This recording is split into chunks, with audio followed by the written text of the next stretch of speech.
Gym রিস চ্যাগস দ্বীপপুঞ্জকে মরিশাসের কাছে হস্তান্তরের যুক্তরাজ্যের পরিকল্পনার কঠোর সমালোচনা করেছেন। তিনি একে চীনের প্রতি বিপজ্জনক আত্মসমর্পণ বলে অভিহিত করেছেন। রিসের মতে এই সিদ্ধান্তের ফলে ভারত মহাসাগরে অবস্থিত গুরুত্বপূর্ণ মার্কিন সামরিক ঘাঁটি ডিয়েগো গার্সিয়ার নিরাপত্তা হুমকির মুখে পড়তে পারে এবং এতে চীন মার্কিন সামরিক কার্যক্রম সম্পর্কে গুরুত্বপূর্ণ গোয়েন্দা তথ্য সংগ্রহের সুযোগ পাবে।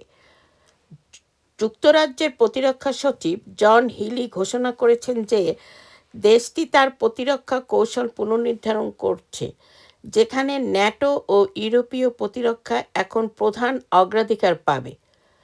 যদিও তিনি যুক্তরাষ্ট্র ও অস্ট্রেলিয়ার সাথে যুক্তরাজ্যের একা চুক্তির প্রতি প্রতিশ্রুতি পুনরায় নিশ্চিত করেছেন, তবুও হিলি স্পষ্ট করেছেন যে ইউরোপীয় নিরাপত্তা জোরদার করতে ন্যাটোর সঙ্গেই যুক্তরাজ্য তার প্রতিরক্ষা কার্যক্রমের প্রধান অংশ নিবেদিত করবে।